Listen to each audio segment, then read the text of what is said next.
Hey there, so there are two possible fixes on how you can fix the FC24 if the cards are not showing. So the first thing that you can try is that fix it by restarting the game. So this is the first thing that you can try. Maybe it's going to work out to actually restart the game.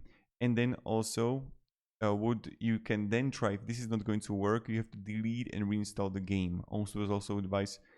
So reinstalling the game, that is going to fix the issue, because yes, there are like workarounds to try, but many people reported that if they didn't restart it or reinstall it, it came just back like half an hour later.